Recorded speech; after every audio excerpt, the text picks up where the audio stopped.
Hello, good evening, and welcome to the first of our 3 World Final preview shows. We're going to be chatting to the top 3 qualifiers from each semi-final, and we begin with number 5, Charlie Sauder, and 166, Bobby Griffin. Good evening, both.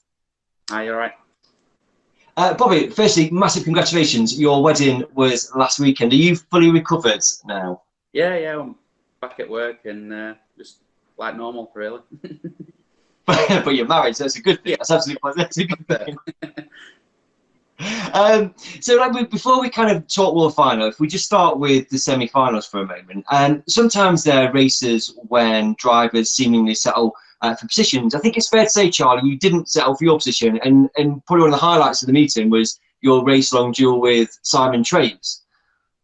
Yeah, I mean, it was a bit of a back and forth race with him. I made a few mistakes and he come back up the inside of us a few times. But yeah, I was happy to get third. Obviously, I weren't in my own car. So it was nice to be able to be on the podium in a car that's a bit alien to me. So we got the job done.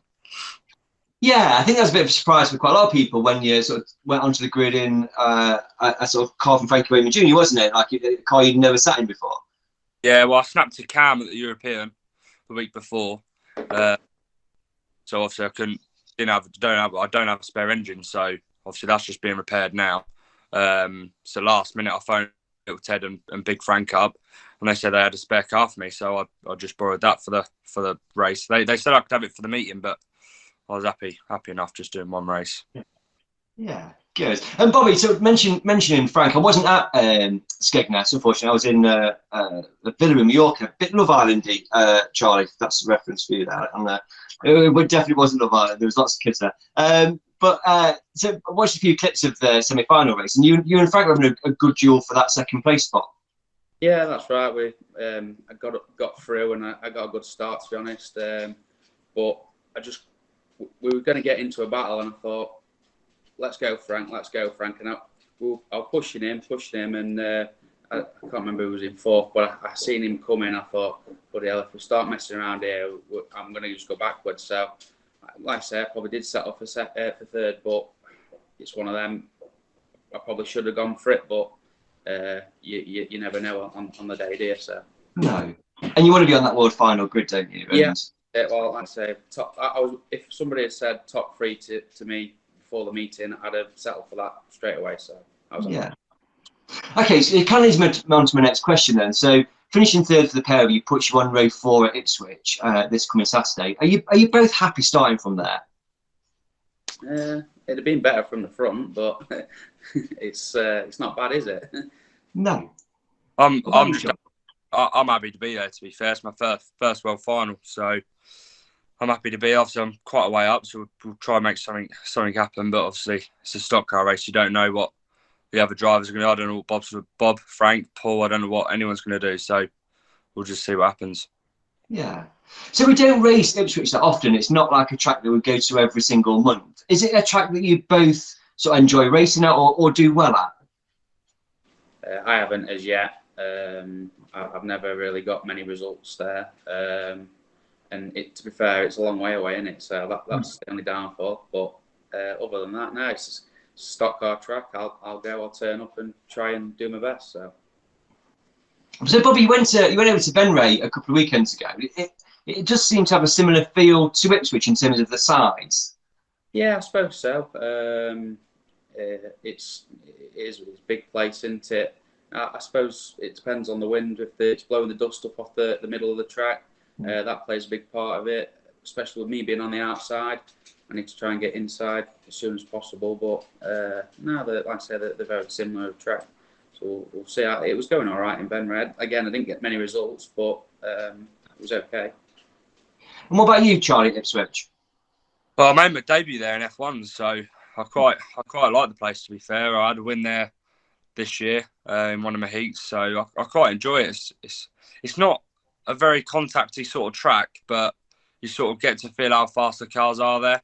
So for that aspect, it's all right, but I don't know for the contact size, but we'll see what we can do.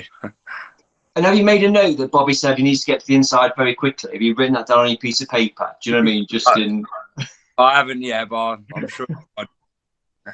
So we kind of building up to the World Final, and we're talking on Sunday night. So what does this week look like for the pair of you? Just normal work. It's just another meeting, isn't it, for me? So make sure the truck's full of beer, full of fuel, and that's it, really. What about you, Charlie? Same for me, to be fair. Just another normal race. That's the way you've got to look at it. You can't get carried away in the moment, because as soon as you get carried away, that's it. To me, it all goes to pop. So, yeah. But you mentioned, Charlie, that and I was going to touch on it, that is your first World Final. But sure, that must bring with it a bit of trepidation, a bit of nerve. It's a huge deal, because some drivers spend all the stock car career just trying to get on that World Final grid. Yeah, obviously it's nice to be in it, but I'm the sort of person, I put quite a bit of pressure on myself, so I'll be going in the race to win it, not sort of take part, if that makes sense. Not about being big-headed, but I'm a stock car driver. I'm like my old man. I just want to win every race I go in. So we'll try and get something done without Bob trying to stop me. And get to the inside. Write it down. Write it down. Yeah. So, Charlie, you kind of alluded to this a little bit. You are both very much at the business end of the grid, and whilst you can never predict a stock car race, how do you see the World Final unfolding? Many people on sort of social media kind of saying that Tom's going to drive off into the sunset. Do you see that as happening?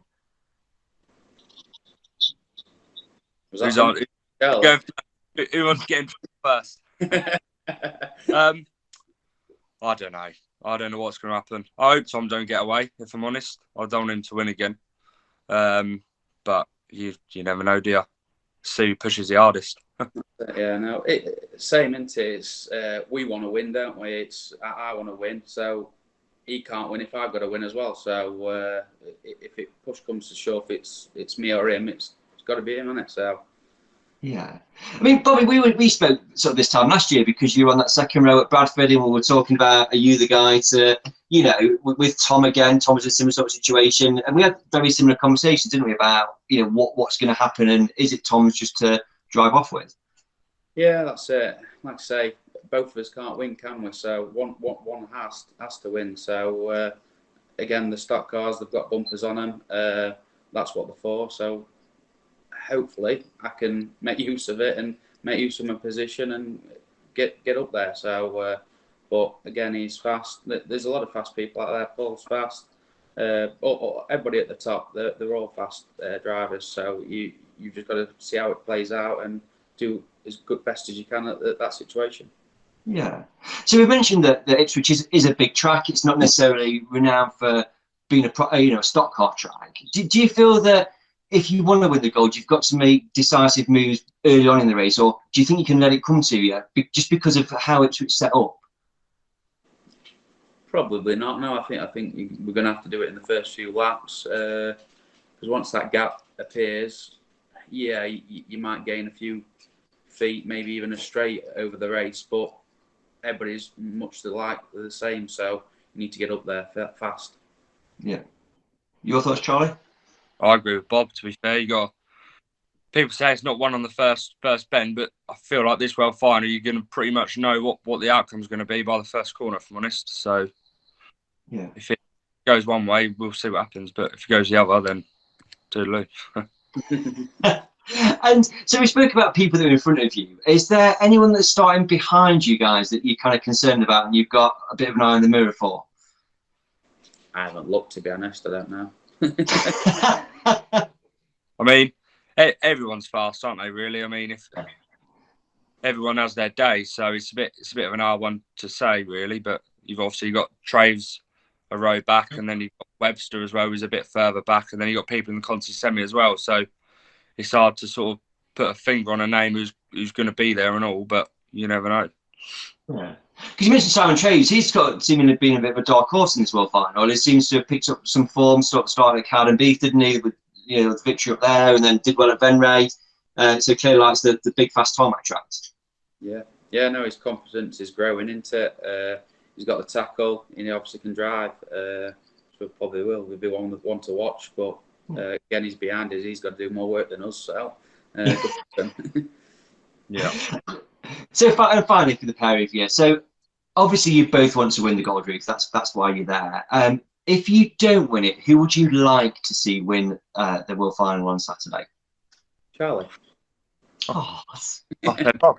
Yeah. oh, that's so nice. What a great ending to this. What a brilliant ending. It's like we scripted that and we didn't. So thank you very much. But I think the place would erupt there if you know, John was on the grid, isn't he? Do you know what I mean? Like, if what a story that would be. Just on the back of last year as well. Just that would be an incredible moment. That would be something. It really would. Yeah. I love it when he gets competing for a final or even a heat. Everybody gets going, and it's like the World Final. But now it'd be nice to see him get a result if he can manage it. Yeah, definitely. Yeah. I did hear there's kind of serious work going on his car up in where he is, Remington. So yeah, you never know. Never know. Right. Thank you so much for your time this evening, the pair of you. Good luck to both of you on Saturday at Ipswich, and I'll see you both there. Thank you very much. Cheers. Thank you. Sweet. Cheers. Thank you.